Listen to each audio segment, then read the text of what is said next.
Hello dear student, today we start our new theorem SAS similarity criterion. Dear student, आज हम SAS similarity criterion को देखेंगे जो आपके बुक की थ्योरम 6.5 है। थ्योरम 6.1 क्या थी? Thales theorem. ठीक है, 6.2 के अंदर क्या पढ़ा? Converge of Thales theorem. 6.3 में ट्रिपल ए क्राइटेरियन, 6.4 में ट्रिपल एस क्राइटेरियन, 6.5 में हम क्या पढ़ेंगे? SAS similarity criterion. Dear student, देखिए SAS सिमिलरिटी क्राइटेरियन क्या है, पहले इसके स्टेटमेंट को समझते हैं फिर प्रूव करेंगे। If one angle of a triangle is equal to the one angle of other triangle, अगर किसी एक ट्राइंगल का, माने ये ट्राइंगल ABC है और ये कोई दूसरा ट्राइंगल है और इस ट्राइंगल का नाम हमने ले लिया PQR। ठीक है, माना किसी एक ट्राइंगल का एक एंगल, ठीक, दूसरे ट्राइंगल के एक एंगल की इक्वल है। ये कह रहा है if one angle of a triangle, इस ट्राइंगल का एक angle is equal to the one angle of other triangle, दूसरे ट्राइंगल के एक एंगल की इक्वल है। हम ये A और P इक्वल मान रहे हैं। तो गिवन क्या है? देखिए, सपोज गिवन है आपको angle A equals to angle P, ये दिया है, ये एंगल A एंगल P के बराबर है, ये दिया है स्टेटमेंट में। And the sides including the angle are proportional, और इस एंगल से जो इंक्लूडेड साइड है, इस एंगल से कौन सी इंक्लूडेड साइड है? AB और AC, और यहां PQ और PR। ठीक है ना? इन ये जो साइड्स हैं वो प्रोपोर्शनल हैं, मतलब सेम रेशियो पर हैं। इन साइड्स का रेशियो सेम है। जो ये एंगल से इंक्लूडेड साइड है, इस एंगल, देखो एंगल A से इंक्लूडेड साइड क्या है? AB और AC, तो इनका रेशियो AB अपॉन AC। ठीक है ना? इसका रेशियो, दूसरा एंगल क्या है? एंगल P, इससे इंक्लूडेड साइड क्या है? PQ और PR। ठीक है ना? तो इनका रेशियो सेम है कह रहा है। ठीक है ना? ये दोनों साइड्स प्रोपोर्शनल हैं, मतलब इस एंगल से जो इंक्लूडेड साइड है वो सेम रेशियो में है, बराबर अनुपात में है। आ गई ना बात समझ में? तो PQ अपॉन कितना? PR, PQ अपॉन PR, ये इक्वल दे रखा है, ये भी गिवन है। क्लियर बच्चों? आ गई ना बात समझ में? ये भी आपको गिवन है। देखो यहीं पर लिख देते हैं, in triangle ABC and triangle PQR, इन दो ट्राइंगल में एक तो आपको एंगल A एंगल P के इक्वल गिवन है, और दूसरा स्टेटमेंट के अकॉर्डिंग आपको गिवन है जो इनकी साइड्स हैं, मतलब जो एंगल से इंक्लूडिंग साइड है, ये A एंगल से कौन सी दो साइड इंक्लूड है? AB और AC, इनका रेशियो, इस P एंगल से कौन सी साइड इंक्लूड है? PQ और PR, इनका रेशियो आपस में इक्वल है, ये दिया हुआ है। आ गई ना बात में? और ये कुछ ऐसे इक्वल होगा ना बच्चों, इसके लिए कंडीशन ध्यान रखना, ये जो भी आएगा वो हमेशा लेस देन 1 आएगा, इसकी जो भी वैल्यू आएगी वो हमेशा 1 से छोटी आएगी। रेशियो इक्वल दे रखा है, लेकिन ऐसे दे रखा है कि जो भी वैल्यू निकल के आएगी 1 से क्या आएगी? छोटी आएगी। आ गई ना बात समझ में? कहने का मतलब है ये ट्राइंगल ABC छोटा है और ये ट्राइंगल PQR बड़ा है, अगर ये रेशियो छोटा आ रहा है तो।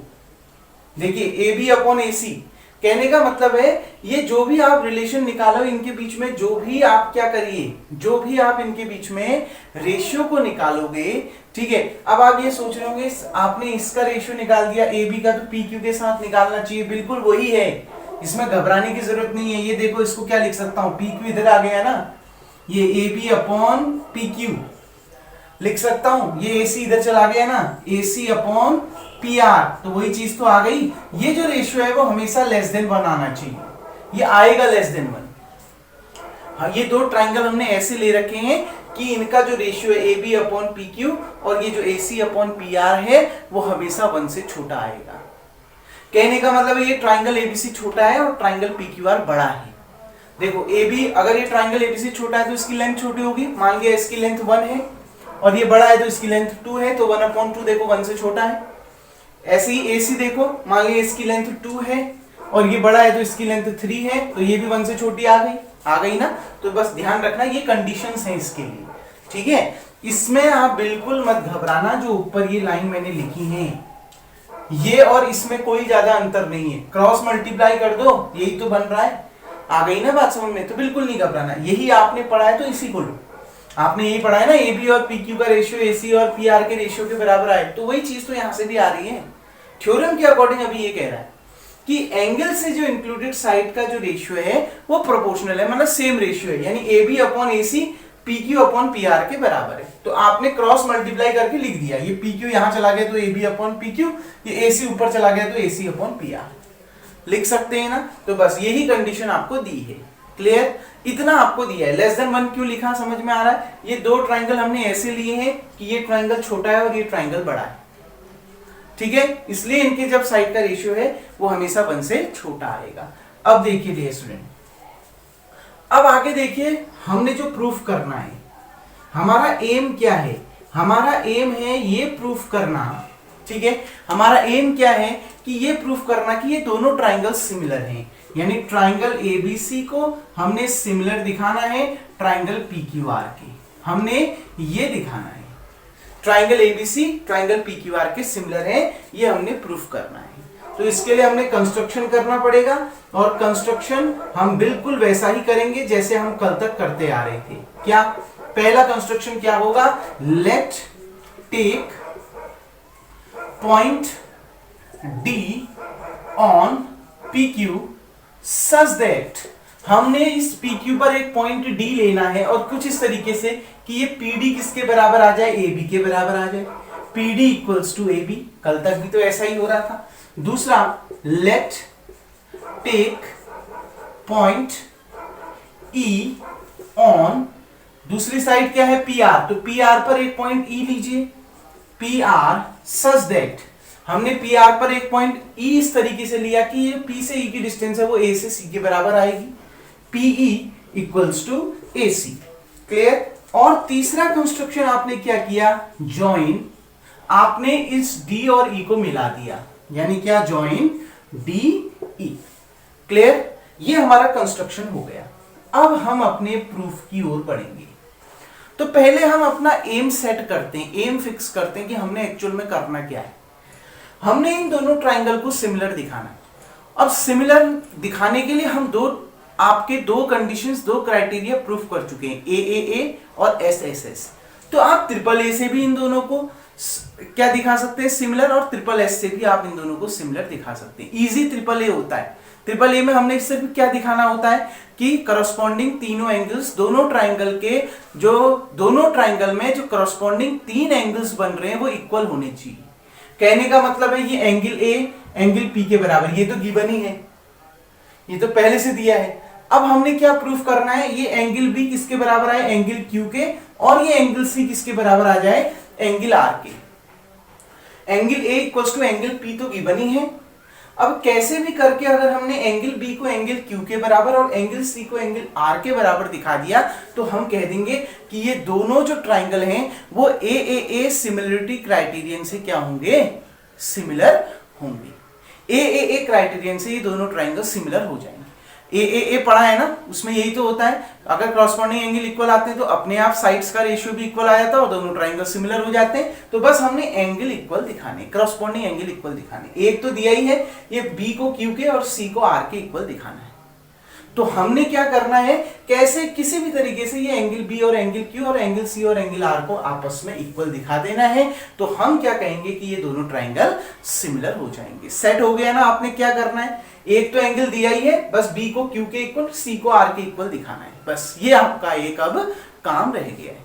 तो इन दोनों को हम अगर सिमिलर दिखाना चाहते हैं तो पहले हमने इनमें इन दोनों ट्राइंगल में कॉन्ग्रुएंसी रूल अपनानी पड़ेगी।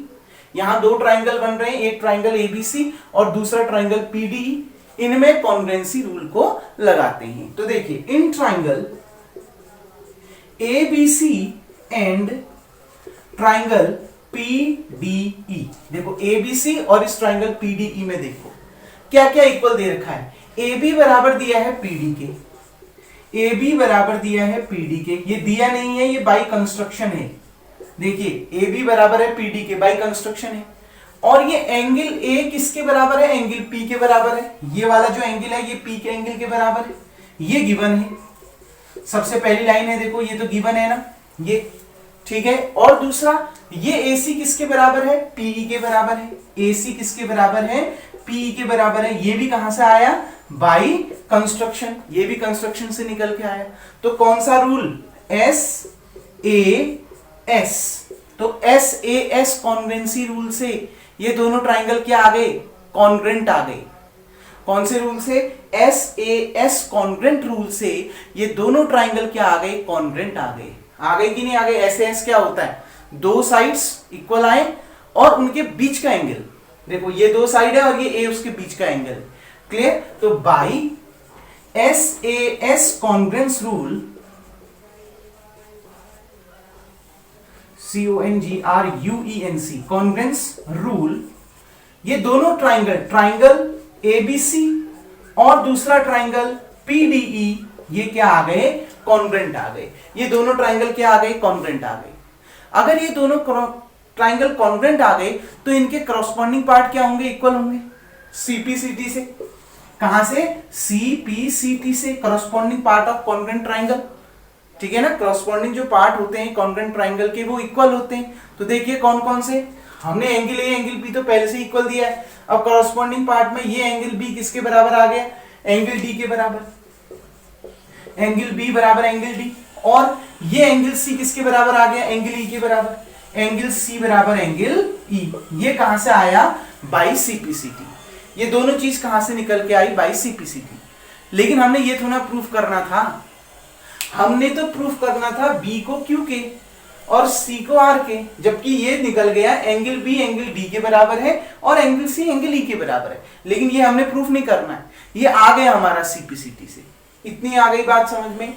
सबसे पहले स्टेटमेंट को समझना है, किसी एक ट्राइंगल का एक एंगल दूसरे ट्राइंगल के एक एंगल के इक्वल है और उस एंगल से इंक्लूडेड साइड्स का रेशियो प्रोपोर्शनल है, यानी सेम है।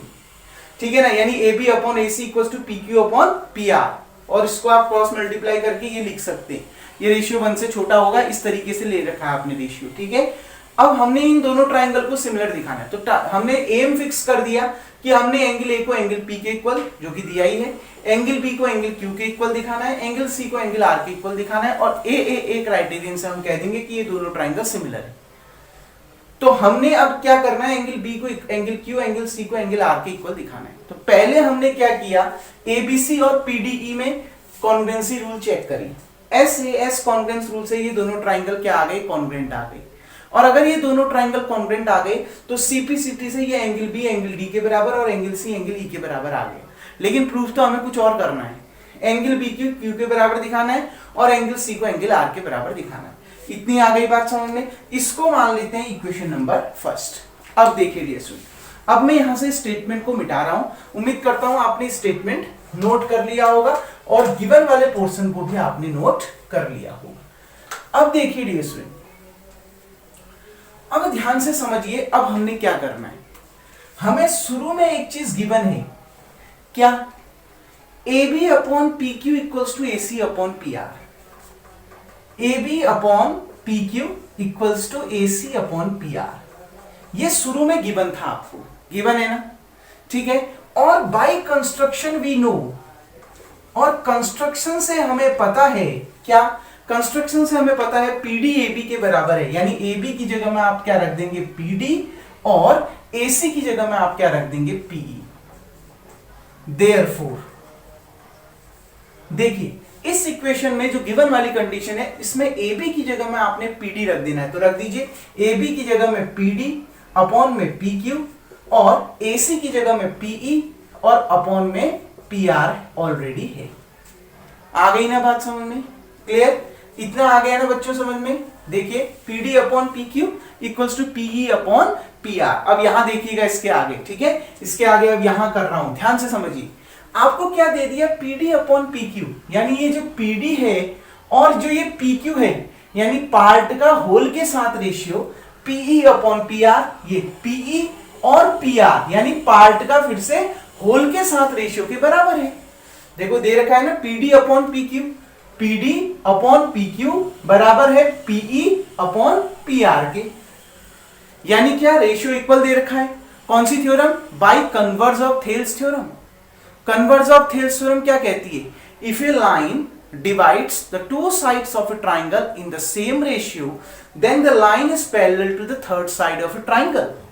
अगर कोई लाइन ट्राइंगल के किन्हीं भी दो साइड्स को बराबर रेशियो में डिवाइड कर रही है ना, ये लाइन DE इस PQ और PR को बराबर रेशियो में, चाहे आप पार्ट्स का रेशियो निकालो चाहे पार्ट्स का होल के साथ रेशियो निकालो, वो इक्वल अगर आ रहा है तो उसमें थेल्स थ्योरम और कन्वर्स थेल्स थ्योरम लगा सकते हैं। तो इसमें कन्वर्स थेल्स थ्योरम लगेगी ना, क्योंकि इसमें रेशियो इक्वल दे रखा है।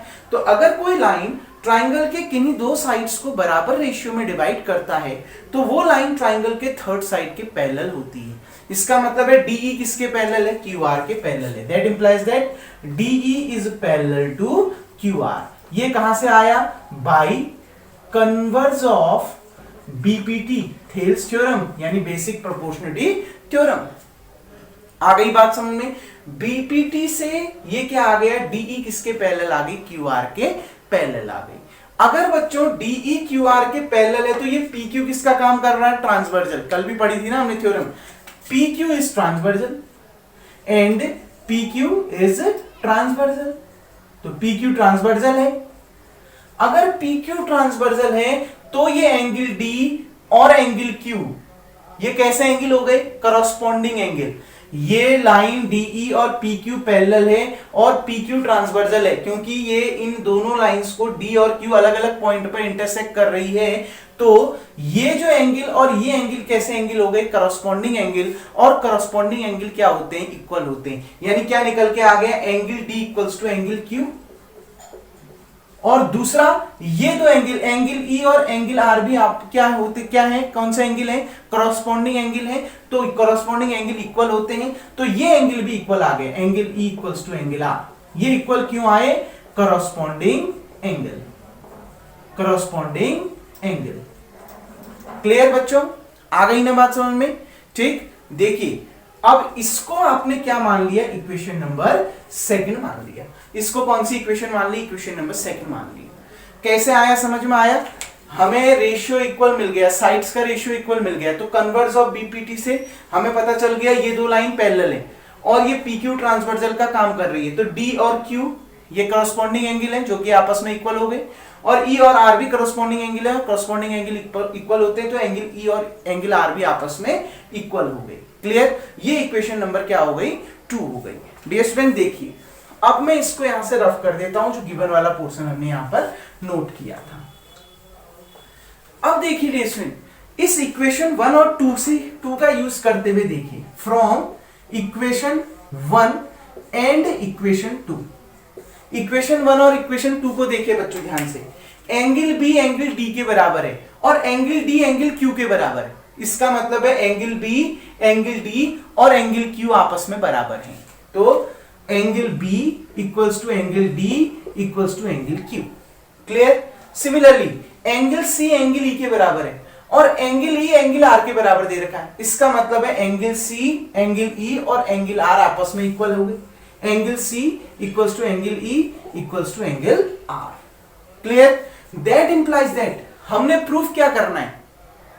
हमने प्रूफ करना है A P के बराबर आए, ठीक हो गया, और B Q के बराबर आए और C R के बराबर आए। तो अब क्या लिखेंगे? इन ट्राइंगल, इन दोनों ट्राइंगल में देखो, in triangle ABC and triangle PQR, दूसरा ट्राइंगल कौन सा है? PQR। इन दोनों ट्राइंगल में एंगल A एंगल P के बराबर है, ये गिवन था आपको, ये लाइन गिवन थी, ठीक हो गया ना? ठीक। दूसरा एंगल B एंगल Q के बराबर हो गया, प्रूफ हो गया ना, ये तीनों एंगल आपस में इक्वल है, मतलब एंगल B एंगल Q के बराबर है, एंगल D भी एंगल Q के बराबर है, ये तीनों आपस में बराबर हो गए। तो ये भी प्रूफ हो गया ना, एंगल B एंगल Q के बराबर है, हो गया कि नहीं हो गया? तो ये एंगल B किसके बराबर आ गया? एंगल Q के।